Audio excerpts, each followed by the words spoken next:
This is the Sinister Minister.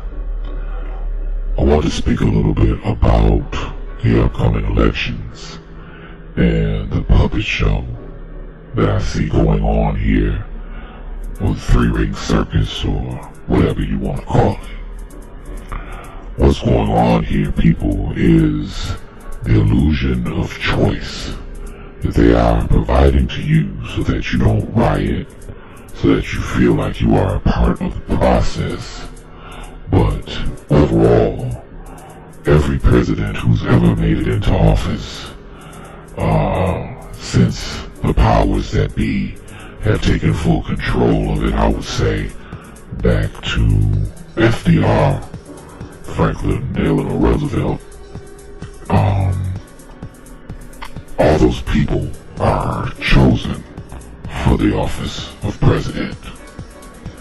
There's nowhere else in the world that I'm aware of where it takes millions and millions of dollars in order to purchase the office. When have other persons, have you, matter of fact, ever had to pay for a job? Logic would dictate that you get a job in order to get paid, not that you pay to get a job. But that is neither here nor there.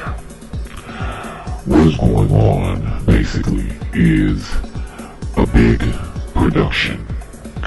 We have had this ongoing fight, or campaigning as they call it, between Barack Obama and Hillary Rodham Clinton, so that people can get fired up and involved in the process, so they can engage in a frenzy of what they consider to be patriotic fervor, and when their candidate of choice wins or loses, they can have a response to that.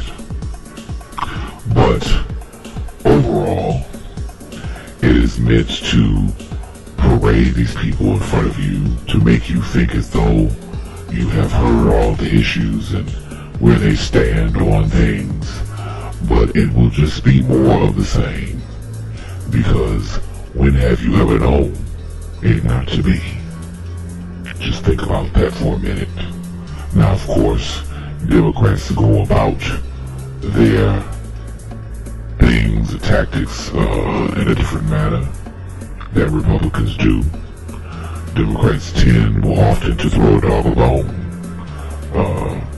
to use that phrase, but the same results come forth after anyone gets into office.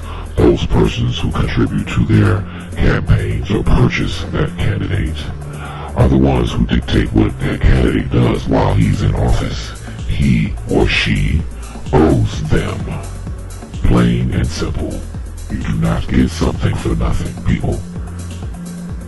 I don't understand why people would even want to believe that these candidates are free to do whatever they please once they obtain this office and this job. It does not work that way. For all of the people who loved Bill Clinton and his ways, and even all the people who loved George Bush and his ways, you could see equal amounts of wrongdoing on both of their behalves. Everything is a piece to a big and much broader puzzle that each of the candidates who win office have to fulfill their part or their piece. But it's all written in advance. There's a big script that they are following to the letter, and once they see that the public is going in a different direction, they just adapt the screenplay in order to cater to the emotions and feelings of the people, so that they will not have an uprising, an insurrection, a rebellion, or riots on their hands. That is what it's for, no more and no less. Now, we shall see who becomes the next president of the United States, and I have my own thoughts and opinions about who that's going to be. I I'm going to just put it out there and say that it shall be Barack Obama. I have said it elsewhere before. But please do not take that as an endorsement of a candidate. It is not. I just know how these things work, and I know what they look for in a candidate. And right now, because of the current mind state of the people who are tired and depressed and distraught over what has been going on in their country, they are looking for some sort of way out that is external from themselves. You see, we cannot throw all of our hopes and dreams into one human being like people are tending to do with any candidate that they are endorsing. They believe that by voting for a particular person, that their goals and desires shall be met based on what these people have said while they have been on the campaign trail. When have you ever known that to be the truth? Candidates are notorious for flip-flopping on the issues and doing whatever they want, no matter how they spoke to you when they came to your town. That's just the way it is. So for all of you who believe that somehow, some way, that this shall be different, I would just ask you to go back through your history and to review the candidates. And in our modern information age, it is easy to go back and find the statements and quotes of people who obtain offices, whether it even be local office in your own town, state, or whatever, and just see if what they have told you in order to get you to vote for them has differed greatly from what they have actually done. And no, I do not want to hear the argument about those other persons in the Senate or city council members or whatever the case may be as the scapegoats as to why they did not force or push their legislation. It all goes in together. There always has to be a way out or a level of deniability from these people. But I just want you to pay close attention to how they treat this election that many people are even saying now may or may not take place. I'm not too sure about that myself. I think it probably would take place, but the outcome and results of that election will not change a damn thing.